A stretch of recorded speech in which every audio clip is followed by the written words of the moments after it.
What up, ladies and gentlemen? And I'm probably just gonna ramble for a minute. Just sitting there thinking about what happened with Rashod Bateman and the residual effect of Odafe Oweh. And I think one thing kind of had a snowball effect to the other. And if you don't know, and everybody's put it out there now, so I think it's okay to kind of talk about it. With Rashod Bateman showing up a couple of days late and them kind of, in my opinion, finessing him into the deal that he's in. Had they picked up his fifth-year option, he would have gotten 14 point something $million. And, whether he deserved it or not, that's, your opinion or my opinion or whoever's opinion of it, doesn't really matter at this point. And he's not going to get that because he showed up late. Something happened with not getting an accrued year, and I don't know the exact details on it, but basically he screwed himself by showing up late. So now he has this deal, 3 years, approximately $15 million. And I think he has the ability to make it like 16 or almost maybe 17 million.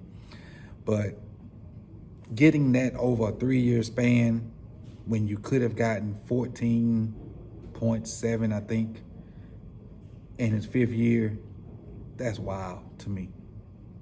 That is straight up crazy. But, tough lesson learned. And like I put on Twitter today, be where you're supposed to be when you're supposed to be there. It's a tough lesson to learn, but it's a lesson that had to be learned. And just kind of getting into, how it affects Odafe Oweh. I don't think they were going to pick up both fifth-year options. I really, really don't.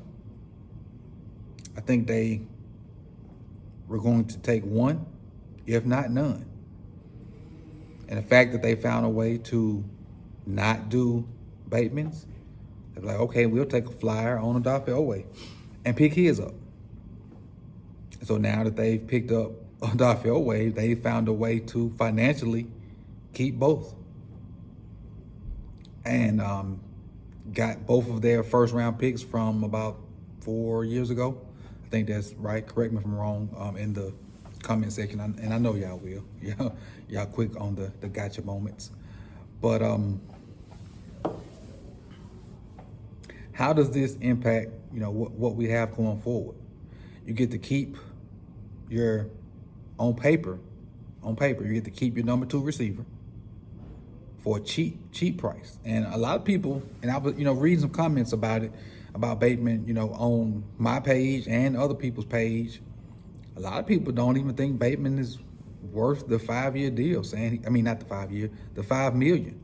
Saying he should be grateful that he's getting that because his production hasn't matched what he's done. But he's been hurt too. So, take that for what it's worth. I think he's a decent receiver. I personally, put the video out last year about him getting open, and he got open, he just didn't get the ball. Now, where he was in the progression of the reads, I'm not in the meeting room, so I don't know. Did him and Lamar just lack chemistry? And I know he said some stuff on an interview, Glenn Clark, I think that's what it is. Man, I ain't buying all that. I'm not buying it. He got screwed. He got to save it. He got to save face. In 2 or 3 years, new contract coming up. And maybe even if he goes out and ball this year, he may have if he go out and ball this year, he may have the leverage to hold out. Look, I need a new contract. I put up XYZ numbers versus these other guys that putting up XYZ numbers. I'm holding out. So he may have that leverage. So at this point, he got to try to say all the right things. He got to, save face and do all that stuff. Because before this came out, you didn't see, I didn't see Rashod Bateman on doing interviews with radio and stuff like that. And if he did, I missed it.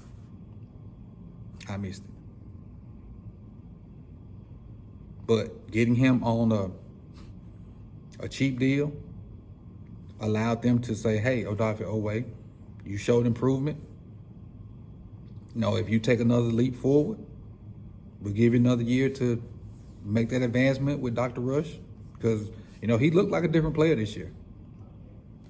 And so coming out of Penn State, no production sack-wise coming out of Penn State.